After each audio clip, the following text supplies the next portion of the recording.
Hello everyone, this is me Sharon. Welcome back to my YouTube channel, and for today's video, i-unbox natin and we'll have a short review of this twist and lock interchangeable crochet hook. So, pinabili ko siya sa aking high school best friend na nasa US kasi ang hirap nitong mabili online sa Joann's. So, I would like to take this opportunity to thank my high school best friend, Hylen, for buying this for me. And nung first time ko siya nakita sa mga videos, na-amazed ako kasi itong klaseng hook na to na may malaking handle is best for people like me na medyo may edad na. And then of course, pag nagko-crochet ka for a long time, you need a grip na medyo mas malaki kaysa sa usual crochet hook na payat lang yung pinaka-handle niya. And also, it comes with cutter. So, ayan. Palit, tama nga ang sabi ni Susan Bates, twist and lock lang siya. Madali siyang ikabit, and it comes with 6 sizes. So from 3.75 up to, makikita niyo sa screen kung ano yung mga available sizes. And ang kaibahan niya dun sa pinakaunang Susan Bates na nabili ko is pabilog yung pinaka-head niya. And this one is pointed. So that's what I like about this Susan Bates crochet hook kasi nag-improve sila in terms of the hook head kasi patulis siya so madali na lang maipasok. So right now I am using 2 strands of fingering weight yarn, and as you can see, I'm not having a hard time getting through each stitch, and smooth ang pag-glide niya, which is really nice. And I love how you work with stitches na hindi sumasabit-sabit. But in this case, medyo nahihirapan ako kasi nakatapat ako sa camera. But of course, if I'm doing the regular crocheting without the camera, mas mabilis akong mag-crochet. Of course, sa una medyo maninibago ka kasi iba yung weight nitong handle ng crochet hook na to. Ang napansin ko sa kanya is matte ang finish nung pinaka-handle niya. And para siyang yung tulip, ganun yung texture niya. So, hindi madulas, tamang-tama lang. Although makikita mo naman may parang hindi lang maganda na print sa gitna, which is siguro sa pag-mold ng handle na yun. But it doesn't really affect the performance habang ginagamit mo siya. And usually, itong mga matatabang handle na to is built for those na mayroong arthritic hand, or if you're crocheting for a long time, talagang makakatulong siya para ma-lessen yung pain, lalo na pag matagal tayo naggaganchilyo. So, if you're gonna be buying a set, nasa lightweight yung yarn na kailangan mong gamitin para maging compatible dito sa hook na to, which is the 3.75. And then makikita mo yung handle niya, it's gray.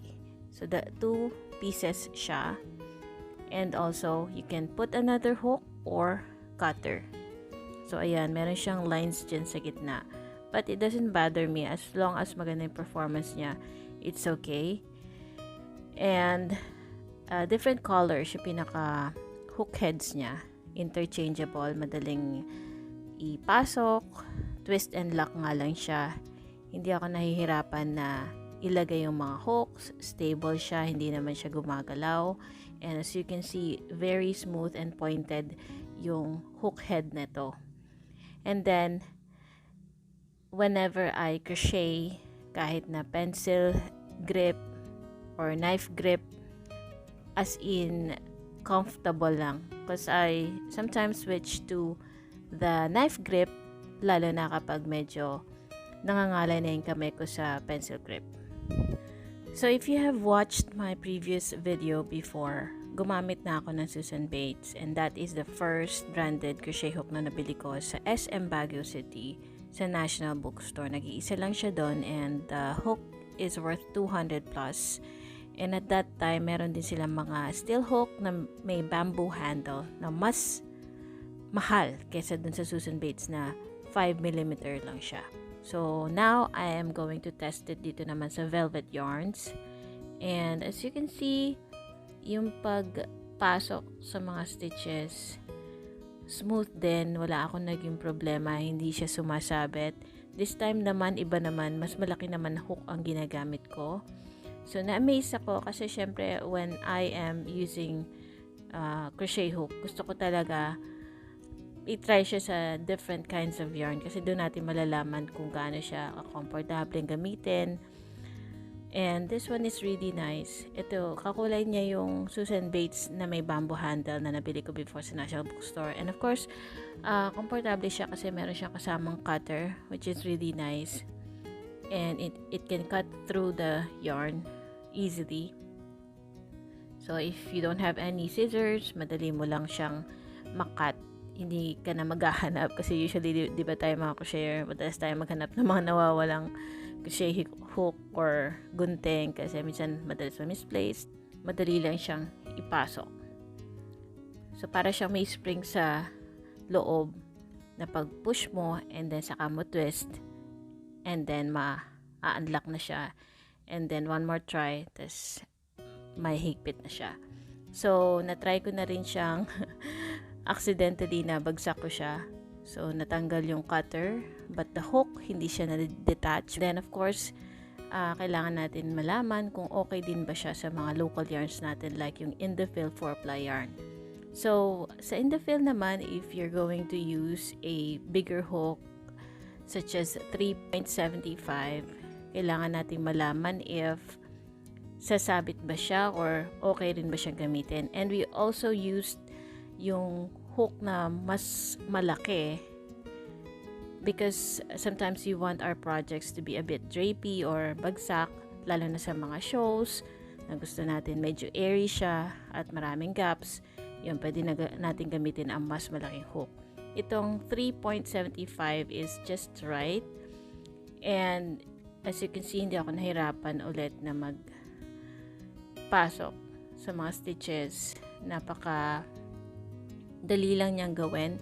And of course, pag nasa harap ka lang ng camera at tapat ng maraming ring light, dun lang mas mahirap. But if I'm not gonna be in a camera or sa tapat ng ring light, mabilis lang ako mag-crochet ng ganyan. So for me, it's really nice. Gustong gusto ko yung pang-glide niya. And right now, I'm using the Indefill 4-ply yarn na cream ang color niya. Now, let's try another one. Yung pinaka-last na yarn na ita-try ko is yung t-shirt yarn.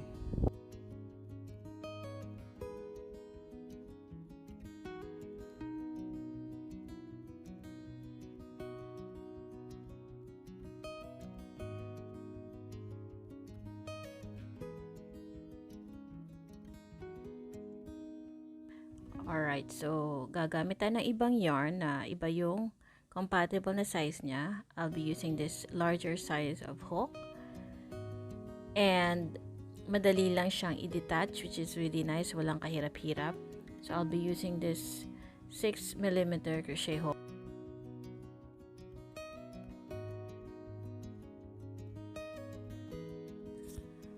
Ngayon naman ang ginagamit ko ay ang t-shirt yarn. This is quite stretchy kind of yarn. At syempre mas malaking hook ang kailangan mong gamitin with this type. You can make pot holders or even bags. So iba yung quality nito. Hindi siya katulad ng mga branded ones. So this is from China kind of yarn. And as you can see, hindi ako nahirapan mag-go through each chains. Medyo tight ang tension niya because maybe I have used a smaller hook sa recommended size niya. And then let's see if it's easy to get through each stitch. Ayun, so hindi ako masyadong nahirapan. Madali lang din. And of course, kung walang camera, mabilis lang maipasok yung mga stitches. I'm using the knife grip, which is sometimes very comfortable, lalo na pag malalaking hook na yung ginagamit ko. And yun, na-surprise ako kasi maganda siyang gamitin. And of course, kapag nagkakaedad na, gusto mo medyo mas komportable na yung hook na gagamitin mo, lalo na when you're working with thicker yarns. And this set is for thick yarns talaga. So I'll add the link in the description if you're interested to buy.